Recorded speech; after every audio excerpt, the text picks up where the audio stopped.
film Mr. Gaga, basically, if I'm thinking about it right now with you, I need to go back 25 years ago.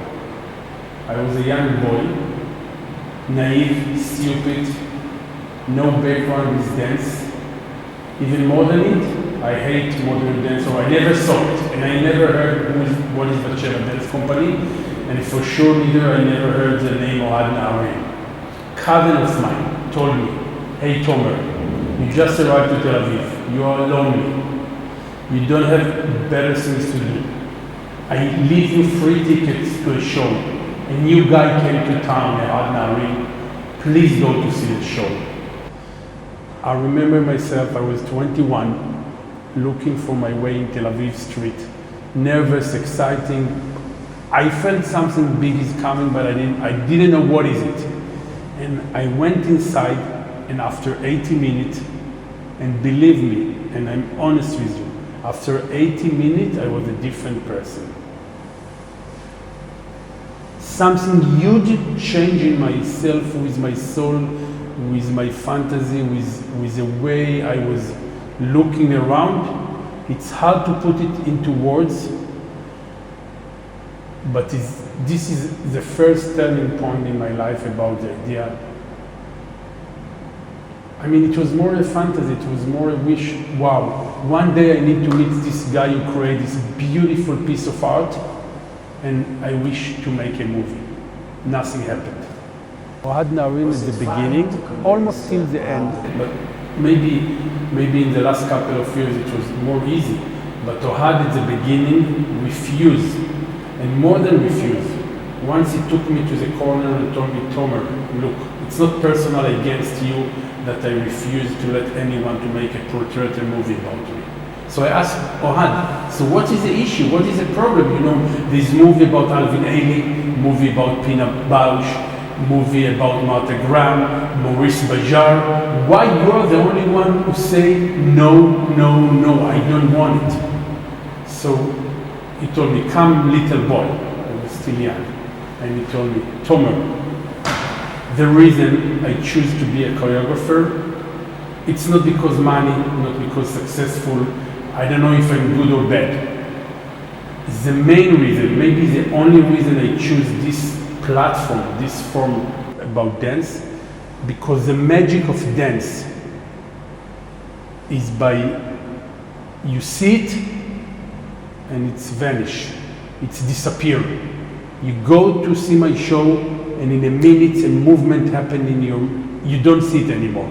And if you will come tomorrow, you will see a different show, maybe with different dancer. And then he came to me again and he told me, "Tomer, your suggestion to me is the opposite. It's a very aggressive way. You ask me to give up from this idea, and with your documentary, Mr. Gaga, forever and ever, even after I will dead and I will be in heaven or whatever, always people will see the same show and the same movement." Was a moment that I was almost convinced, Ohad Naharin almost convinced me to give up because he was so sure about it. And then I went to my brother, Barak Heymann. We created the movie together. And I told Barak, I was very confused. I said, the main character, Ohad Naharin, not just he say he don't want the movie and he don't like the idea, basically he have a very strong idea and attitude against it.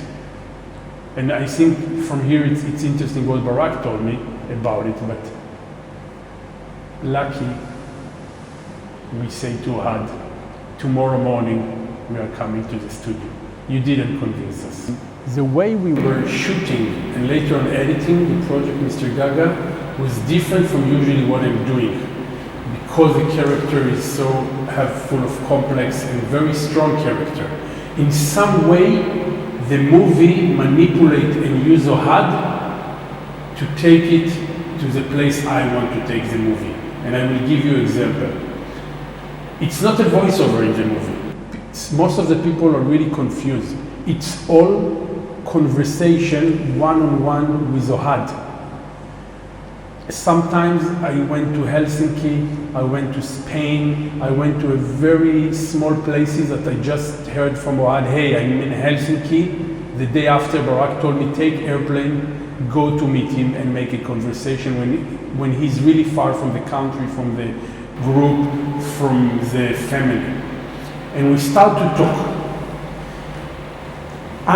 In my mind, I had the pictures and I know which kind of images I'm going to use.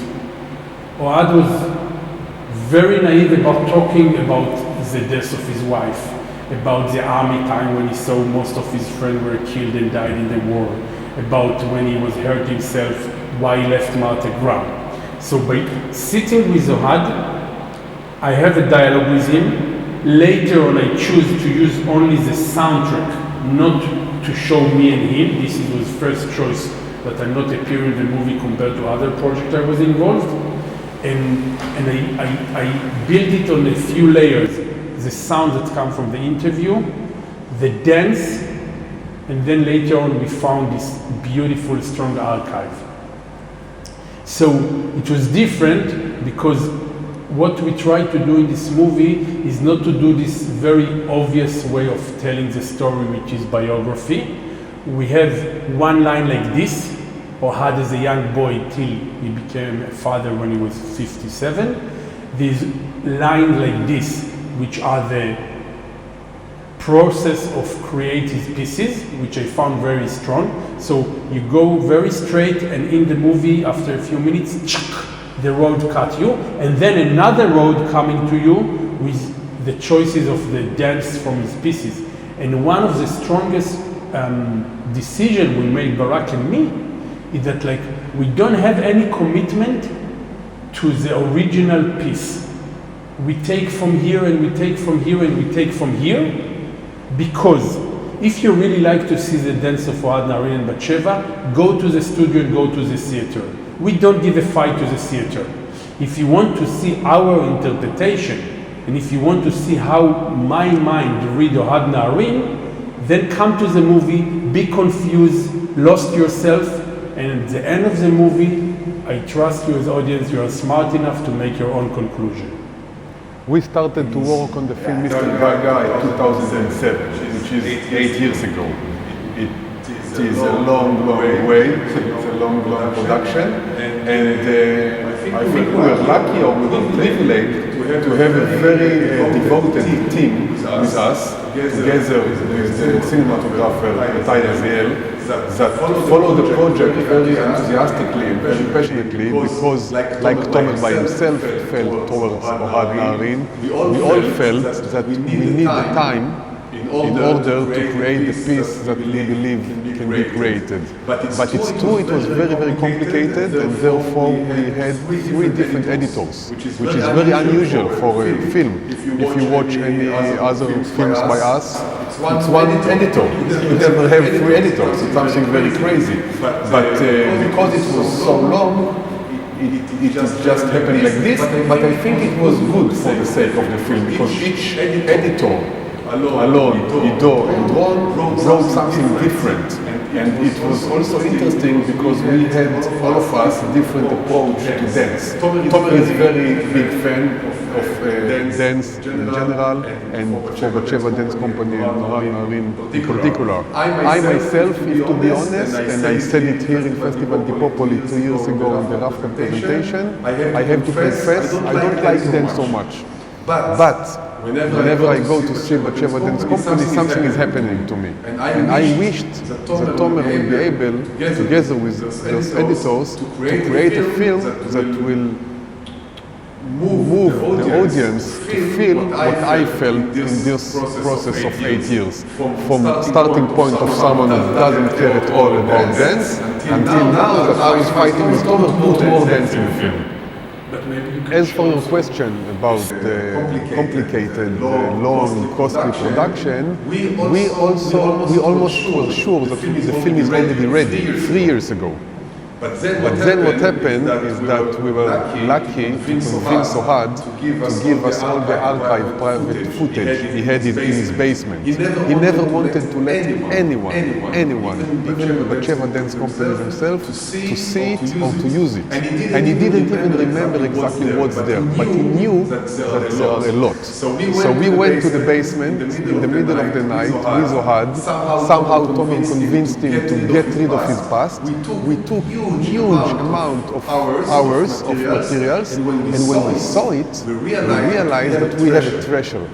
Because finally you see Ohad as a young dancer, finally you see Ohad as a young boy in the kibbutz, finally you see Ohad dancing in New York, finally you see his very, very amazing wife, Marika Juara, as a dancer. He changed the whole structure of the film. So in some ways we had to start from scratch. And then we ran out of money, so we had to launch a Kickstarter campaign, which allowed us to fly to New York to interview all the people you saw in the film that were dancing with Ohad and for Ohad in New York. So then we kept on editing, and last July in the Jerusalem Film Festival, we premiered the film. And I thought it's an amazing film, people were crying and laughing, good reviews in the newspaper. I was happy as a producer, the film is over. The day after, I received the text message from Tomer, I'm not happy, we have to open the film. Oh my God, man, to open the editing, to open the online, to open the mix sounds, crazy stuff. But what can I do if the director is not happy with the film? Then, and also honestly I felt it is not excellent movie. It was okay movie, even good movie, but it was not excellent movie. And you don't spend 8 years of your life creating okay film. You want to make an excellent film. So we did again all the editing, and we flew all the way to Italy, to Roma, to work with amazing people for the surround mix sound. Very, very great, interesting people in Roma, together with the Israeli sound mix designer Alex Claude. And then we premiered it in London BFI Film Festival, and then later on screened it in IDFA. And just yesterday we had the most exciting screening, I think, for me ever in the Odeon, because such a cinema is unbelievable to watch such a film.